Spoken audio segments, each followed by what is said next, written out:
Iya, kembali lagi di channel Yonoki. Kamis 25 Agustus jam 11 siang ya. Nah, kita sekarang mau ambil air sampel guys ya. Mau ambil air sampel, kita mau tes rutinitas. Ya, mineral-mineral, amonia, nitrit dan lain sebagainya. Ya, kita ambil air ya, dari filtrasi ya. Dari filtrasi kita ya.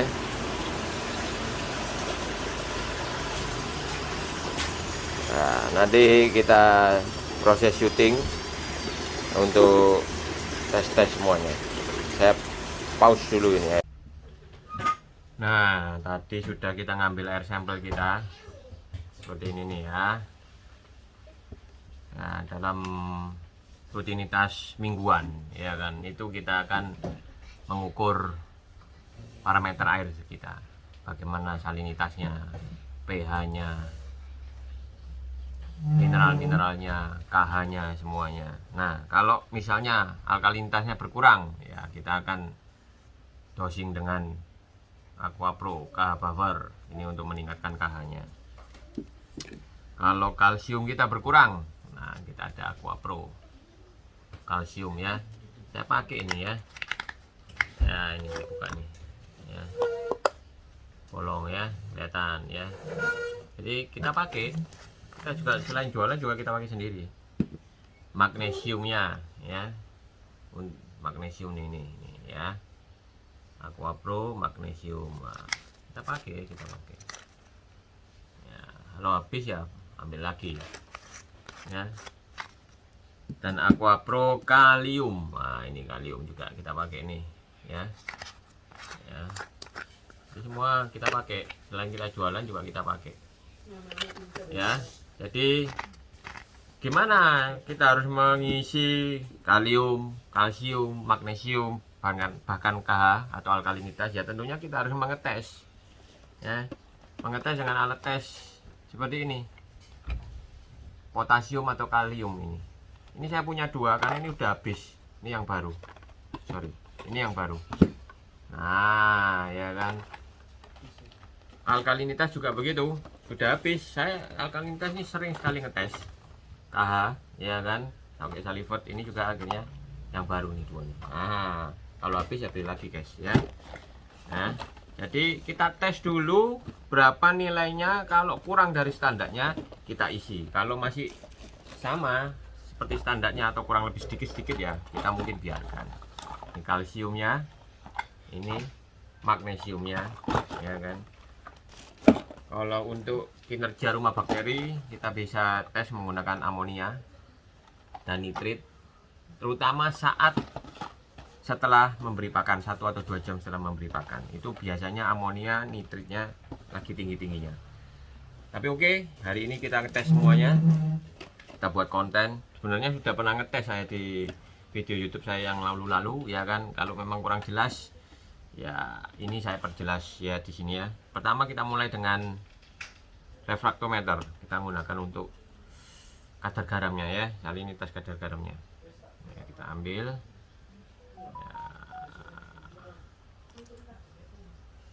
ya, kita cek kadar garamnya.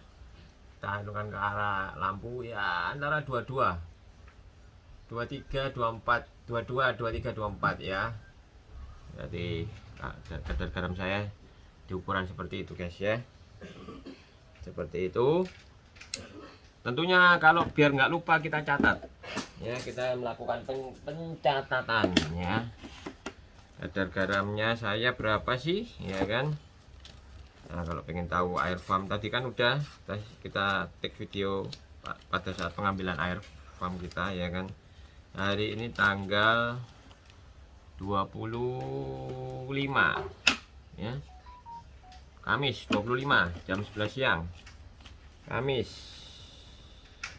25 Agustus jam 11 siang.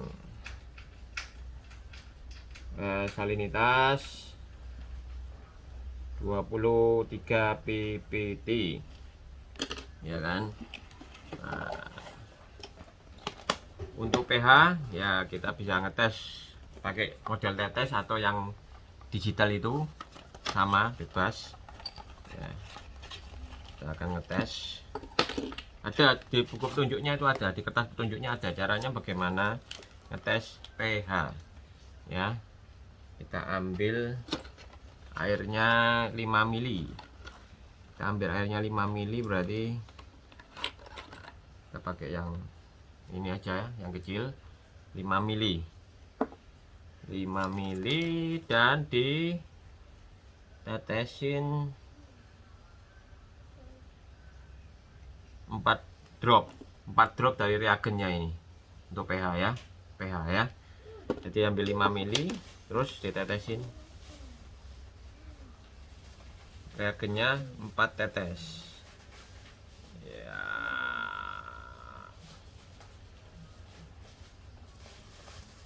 Mungkin bakalan panjang ini ya videonya ya, 4 mili karena ini 2 milian, dan ya 5 mili dan ditetesin 4 tetes.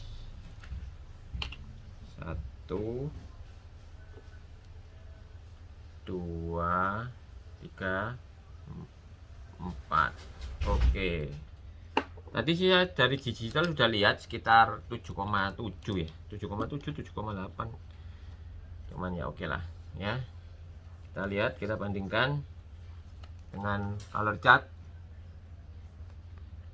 Ya,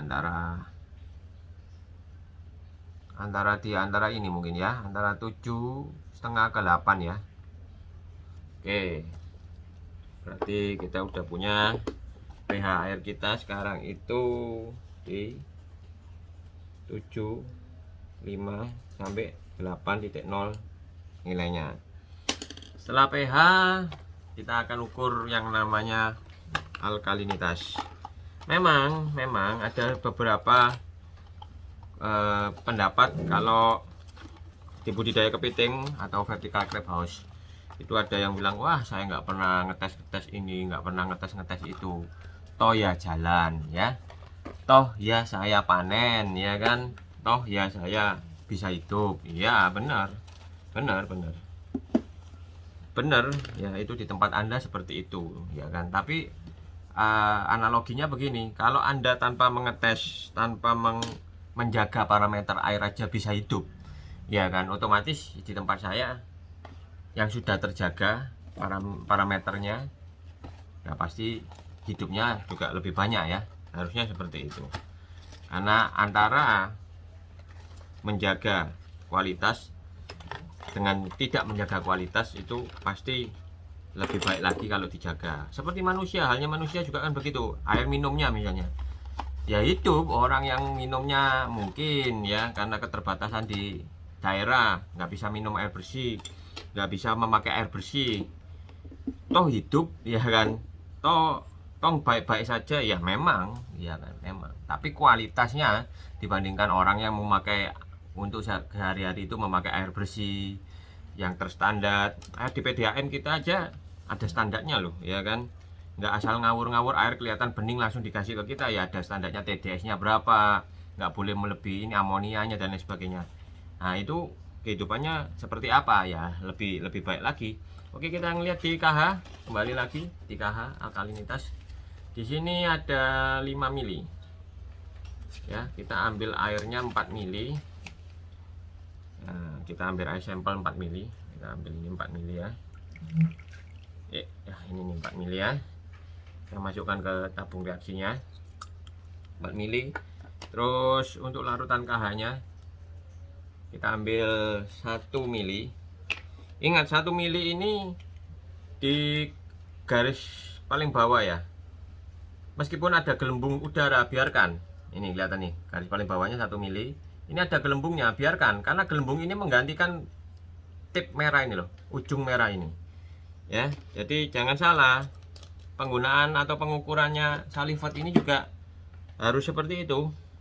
Kita teteskan 4 mili, 4. Oh ini masih baru nih, bunyi kretek gitu ya. Ya atau saya pakai yang lama saya dulu, yang lama saya masih ada nih kelihatannya ya, cuma ininya aja yang, oh ininya masih ada ya, nggak apa-apa. Jadi sebelum habis saya udah beli ya, KH nih ya. Jadi bayangkan dengan air yang dijaga, dengan air yang tidak dijaga mengklaim ya bisa panen, bisa hidup, tapi mortalitasnya nggak pernah disebut ya. Apalagi yang orang yang menjaga airnya, kalau kurang ditambahin ya kan, kalau kelebihan mungkin dikurangin. Oke, 4 tetes, 1 2 3 4 ya. Akan jadi apa kalau memang kita lebih menjaga, ya akan jadi lebih bagus, harusnya seperti itu. Tahu, aduk 5 mili 5 detik, 1 2 3 4 5 ya. Pelan-pelan kita tetesin sampai warnanya berubah menjadi merah muda ya. Ya, saya ngetetesinya pakai yang ini aja deh, pakai tangan kiri deh, lebih enak aduknya kan kanan ya. Dia mulai sedikit-sedikit mau berubah ya, udah pink, mantap ya. Jadi kita lihat di sini nilainya 0,8 ya, 0,8 di ujung ininya ya. Kalau ada rongga udaranya biarin, jangan ngelihat ujung air ini, jangan, ini keliru, harus ngelihat ujung ini. 0,8 kita lihat di tabel, kalau 0,8 0,80 ya, berarti alkalinitas saya berapa?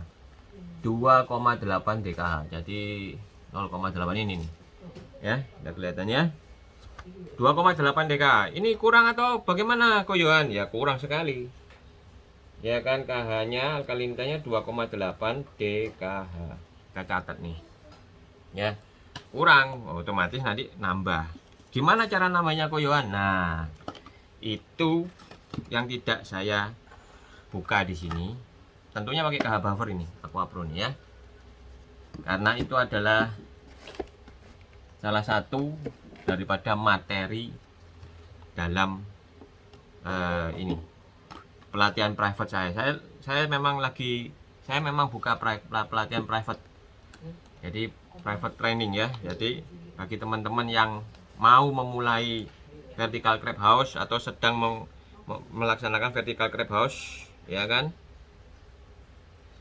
saya adakan pelatihan private dari saya, by saya ya, yang seperti di tempat saya ya, hasilnya ya seperti Om Ditya, Om Hendra yang ada di YouTube saya itu ya. Anda bisa saksikan sendiri di YouTube saya itu. Nah, seperti mereka hasilnya bisa lebih banyak panen yang hidupnya daripada yang matinya. Tentunya akhirnya nanti kalau di masa panen itu otomatis gemuk ya kan. Nah, orang kepitingnya dikasih makan selama 1 bulan ya kan, bahkan ada yang punya saya ada yang 2 bulan karena yang 1 kilo lebih itu. Bagaimana nggak gemuk kalau setiap hari makan selama 60 hari ya, misalnya kalau 2 bulan, atau 30 hari kalau 1 bulan. Logika aja. Dimana kepiting itu masih hidup selama waktu 30 hari dan dia makannya rutin, ya logikanya kepiting tersebut pasti gemuk ya kan, pasti gemuk, pokoknya hidup. Nah, bagaimana cara supaya mereka itu tetap hidup selama 30 hari dan nafsu makannya terjaga selama 30 hari? Nah, itulah salah satu tips dan triknya yang saya bagikan nanti di materi pelatihan saya. Bisa hubungin saya ya kan, kalau pengen hasil seperti Om Ditya dan Om Hendra, meskipun box mereka box DIY. Apa itu box DIY? Ya box buatan sendiri, bukan box pabrikan seperti saya. Tapi yang penting cara bagaimana menjalankan ya kan, bagaimana kita mengoperasikan dan menjaga airnya, itu yang terpenting ya. Kita lanjut, setelah alkalinitas kita lanjut ke apa ini ya? Kalsium. Nah, kalsium, lanjut ke kalsium ya, kalsium salivert kalsium ya. Caranya kalsium ini, kita ambil air sampel kembali 2 mili ya, 2 mili ya. Kita masukkan air sampel 2 mili Terus kita ambil larutan reagennya juga 1 mili. 1 mili di sini ya. Nah, ingat ya, 1 milinya itu angkanya persis di bawah ini ya. Di bawah ini ya. Bukan cairannya, bukan. Meskipun ada rongga udaranya biarkan, nggak masalah. Nggak masalah, rongga udara itu nggak masalah. Jadi nanti kita ngelihatnya juga angkanya juga patokan dari titik-titik tadi itu, titik hitam yang paling bawah. Kita masukkan CA satunya berupa bubuk 1 sendok. Ya, 1 sendok. Terus kita masukkan cairan reagennya ini 0,6 mili dulu untuk kalsium ya. Ini untuk kalsium, jadi disisakan 0,4 di titik yang terendah ini. Iya, 0,4. Oke. Cairan yang jadi biru ini kita aduk 5 detik untuk menjadi pink. Tuh 2, 3, 4, 5. Oke. Ya udah agak jadi pink. Setelah itu kita teteskan pelan-pelan supaya menjadi biru lagi. Yang pink ini menjadi biru lagi, kita tetesin. Ya. Ya udah mulai. Ya udah kelihatan perbedaannya, udah jadi biru nih. Ya udah jadi biru. Kita tes satu kali lagi. Ya. Udah biru. Nah, terus kita baca ini sisanya. Tipnya ini berapa? Ya, yang paling bawah hitam-hitamnya, yang paling bawah ya. Ini di 0,6. 0,06. Ya, kalau 0,06, nah di sini nih, ya, 0,06. Ya. 0,06 itu ini nih, ya. Berarti 470 ppm. Jadi kalsium saya itu 470 ppm. Kita catat, jangan lupa CA 470 ppm. Nah, ya seperti itu. Jika ada lebih cairan, kita harus kembalikan supaya nanti untuk kedepannya kita ya bisa gunakan lagi untuk pengetesan selanjutnya ya. Kalsium sudah 470 ppm. Kita lanjut ke apa sekarang? Magnesium ya, magnesium. Ya. Nah, pause dulu supaya untuk persiapan ini ya, biar nggak makan durasi. Magnesium kita ambil air sampelnya 2 mili. Ya, air sampelnya ambil 2 mili. Untuk pengambilan air sampel ini ya, ini 2 mili. Kita ambil. Rutin tiap minggu, hampir seminggu sekali minimal saya ngetes mineral ya. 2 mili nih ya. 2 mili. Terus kasih 5 drop Mg1 yang 5 drop. 1, 2, 3, 4, 5. Oke. Setelah itu kita kasih bubuk 1 sendok. Jadi harus bisa dibayangkan ya, jika memang ya kan mengeklaim tanpa dosing mineral, tanpa apa, semuanya baik-baik saja ya silahkan ya kan. Tapi logikanya yang seperti itu aja baik saja, apalagi kalau kita dijaga. Karena saya dulu tidak menjaga seperti itu, di tempat saya malah nggak baik-baik saja. Makanya kalaupun nggak baik-baik saja, ngapain saya ribet-ribet gini ya kan, keluar waktu, keluar uang, keluar biaya, keluar tenaga. Oke. Kita aduk dulu 10 detik. 1, 2, 3, 4, 5, 6, 7, 8, 9, 10. Nah, setelah itu kita tetesin sampai berubah dari yang merah ini menjadi biru. Kita tetesin reagennya. Ambil diaduk-aduk tuh. Tetes demi tetes diaduk, tetes demi tetes diaduk sampai berubah menjadi biru. Ini jadi magnesium kita kelihatan berapa.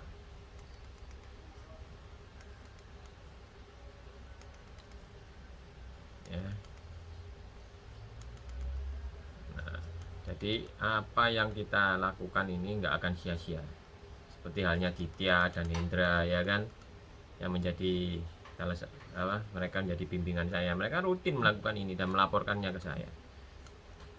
Otomatis hasilnya sudah nampak ya kan di mereka.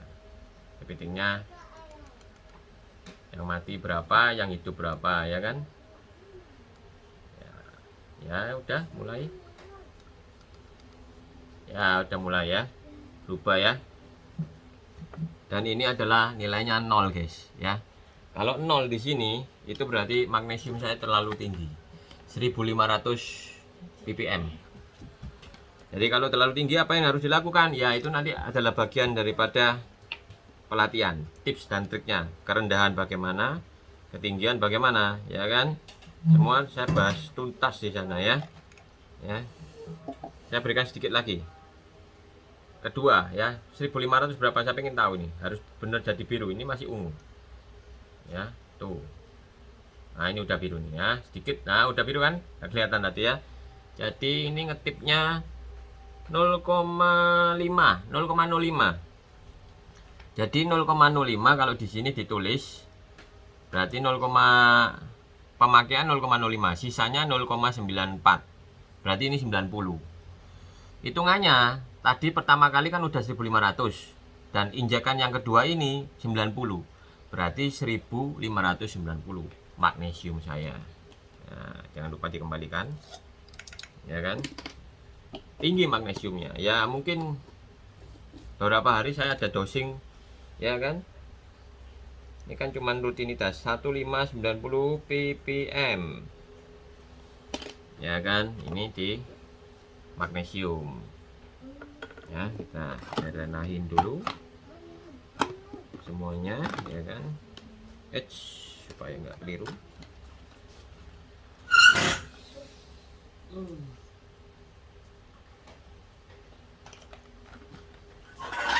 Oke, kita pause, nanti kita akan masuk ke pengetesan yang namanya potasium atau kalium.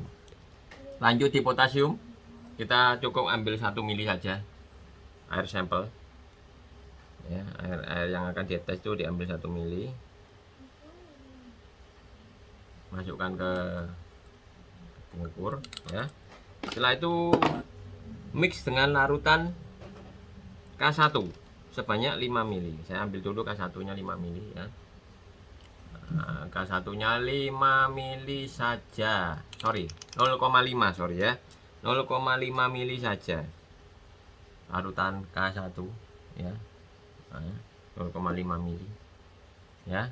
Ini untuk kalium ya, 0,5. Kalau ada gelembung udara biarin. Kita mix dengan air sampel kita tadi yang 1 mili ya. Butek dia.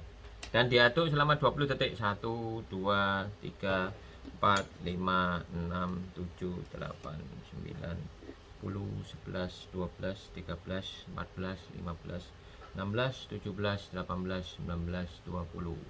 Oke. Setelah itu teteskan K2 nya 3 tetes K2 ya. 3 tetes kita teteskan. 1 2 3. Oke, jangan diaduk dulu karena ini langsung di K3 baru diaduk. K3 harus dihitung jumlah dropnya K3 ya, supaya air yang putih ini, putih susu ini menjadi biru. Kita teteskan 1 tetes, aduk-aduk. 2 tetes, aduk-aduk. Sambil diperhatikan menjadi biru ya. 3 tetes, aduk-aduk. 4 tetes, aduk-aduk. 5 tetes, aduk-aduk. 6 tetes, aduk-aduk. 7 8 9 10 11 12 13 14 15 16, bentar lagi 17. Nah udah biru ya. Dengan 17 tetes tadi yang warnanya keruh putih menjadi biru ya. Kalau kita lihat di sini di tabel 17 tetes itu nilai kaliumnya atau potasiumnya itu di 330 ppm ya.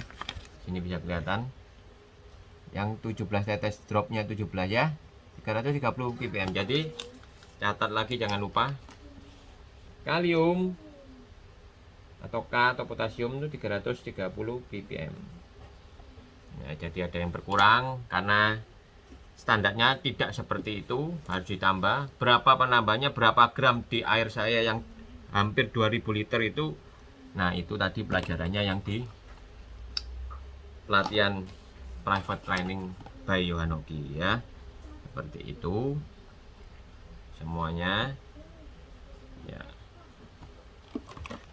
Oke, setelah ini kita menginjak ke mineral udah lengkap, pH udah ya. Ya itu aja ya. Kalau amonia sama nitrit saya rasa nggak perlu ya, amonia, karena ini masih pagi. Saya juga baru bersihkan box kepiting ya kan. Tapi kalau memang diperlukan, apa diperlukan, tes aja sekalian ya, biar nggak penasaran ya. Kita mulai dengan amonia, karena amonia ini harus nunggu 3 menit ya. Amonia saya persiapkan dulu, saya pause. Nggak usah deh, ini sambil persiapan memang. Jadi rutin, harus mengukur itu menurut saya rutin ya kan. Jangan sampai lengah, jangan sampai kecolongan, wah ternyata salinitas kita ngedrop kan?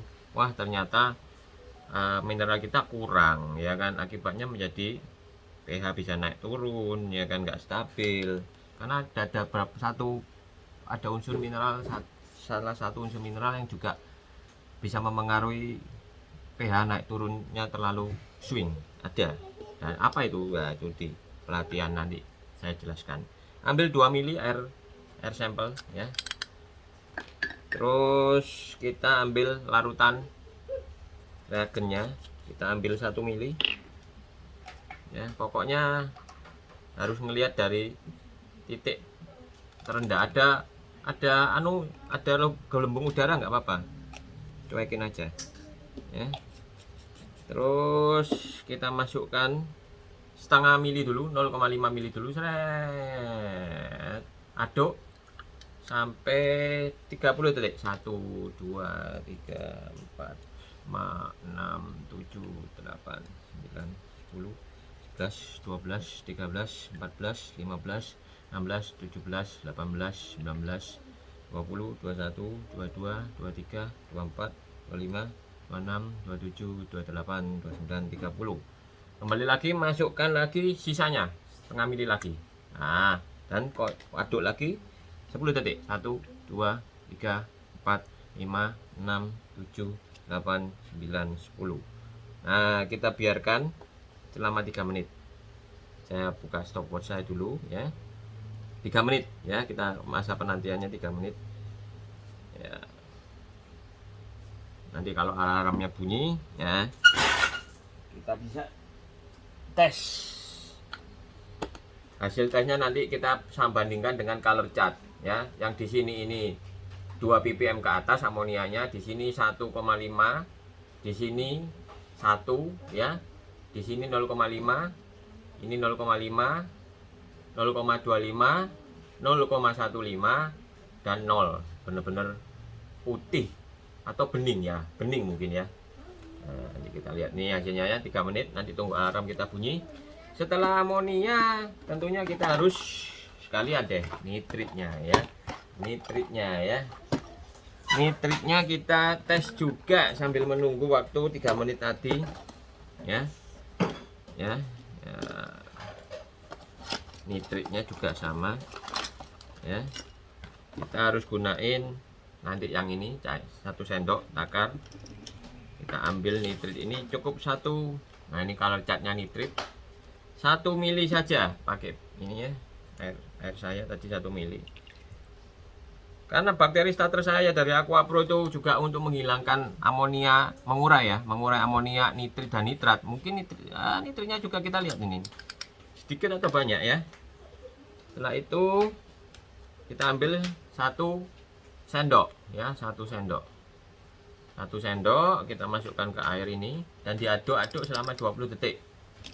1 2 3 4 5 6 7 8 9 10 11 12 13 14 15 15, 16, 17, 18, 19, 20. Wah. Nih, kalau saya di awal-awal nitrit dan nitrat tuh biasanya kita ukur saat 1 jam atau 2 jam setelah pemberian pakan. Rata-rata dia agak tinggi di sana. Jadi sambil menunggu ini kurang 54 detik ini untuk yang amonianya. Jadi kita 54 berarti nanti saya set 2 menit ya, 2 menit untuk yang nitrit, karena nitrit juga harus nunggu 3 menit. Jadi sambil menunggu ya kan, ya inilah rutinitas yang saya lakukan setiap minggu untuk menjaga air saya. Dan tentunya seperti Om Ditya, Om Hendra juga melakukan hal yang sama, dan selalu intens melaporkan ke saya. Nanti ada penanganan khusus jika kurang, jika lebih di mineral-mineralnya kita jaga di level-level yang baik dan benar, sehingga apa? Sehingga pertumbuhan ya kan, mortalitas bisa ditekan, pertumbuhan dan nafsu makannya dari kepiting-kepiting itu juga bisa ditingkatkan. Nah, dengan seperti itu, nah ini udah ya untuk amonia ya, kita setting untuk nitritnya. Nih hasil dari amonianya, diaduk dulu 5, 1, 2, 3, 4, 5 ya. Amonianya bisa dikatakan di color chart ini masuk di golongan yang 0,15 ppm, dan ini aman, jangan melebihi 0,25 ppm kalau bisa. Kalau nggak bisa tenang, AquaPro juga ada produk yang namanya AquaPro AquaGuard dan AquaPro CrabSafe Plus. AquaGuard Plus itu bentuk cair untuk menghilangkan amonia, nitrit dan nitrat.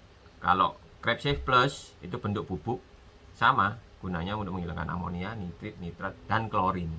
Kalau yang CrabSafe Plus, kita tunggu untuk nitrit. Jadi bisa Anda bayangkan, bisa Anda renungi atau resapin bahwasanya dengan penjagaan kualitas air budidaya kita di vertical crab house kita, itu akan membuat kepiting-kepiting itu hidup lebih lama, mau makan selama hidupnya, selama itu. Dan logikanya, jika kepiting tersebut ada 1 bulan kita pelihara, atau bahkan 2 bulan kita pelihara, dan rutin setiap hari ada kasih makan, mau makan, ya kan, ya dia pasti gemuk.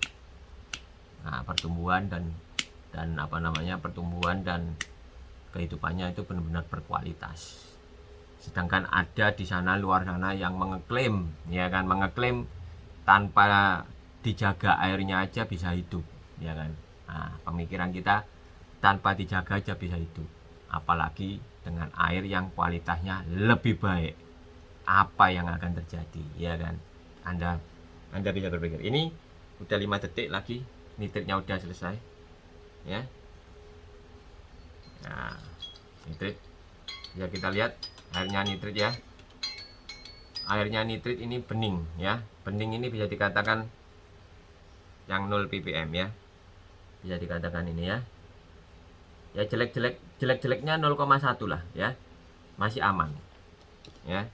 Jadi saya akhiri kata-kata terakhir saya di vlog ini, video ini. Saya sudah melakukan pengetesan ini dan mengupload videonya ini udah beberapa waktu yang lalu. Ini sebagai penyegaran saja dan sebagai juga penambahan dan penegasan bahwasanya memang ini saya rutin lakukan.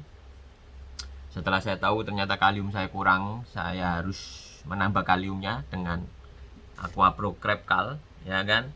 Berapa gram di air saya yang hampir 2000 ini ada hitungan-hitungannya, dan itu saya akan berikan kepada di materi pelatihan saya ya, pelatihan private saya seperti Om Ditya dan Om Hendra yang sudah saya upload videonya. Dengan seperti itu menjaga kualitas air, otomatis kualitas daripada kepiting-kepiting kita, kualitas hidupnya akan lebih baik lagi dibandingkan yang ibaratnya tidak menjaga. Yang tidak menjaga bisa hidup, bisa panen, tapi mortalitasnya berapa persen, ya kan. Nah, tingkat keberhasilannya ya, kalau masuk 10 mati 9, 1 masih hidup, ya tetap dibilang bisa hidup bisa panen ya kan. Tapi di tempat kita sudah dibuktikan sama Om Ditya dan Om Hendra, masuk 9 mati 1 di tempat Ko Hendra, di tempat Om Ditya, masuk 10 mati 1 juga di tempat Om Hendra. Nah tentunya sampai sekarang kalau dipanen ya sudah 1 bulan lebih itu ya termasuk berkualitas hasil kepitingnya. Itu saja dari saya di vlog hari ini. Semoga mencerahkan, semoga menambah pengetahuan bagi Anda. Salam cerdas.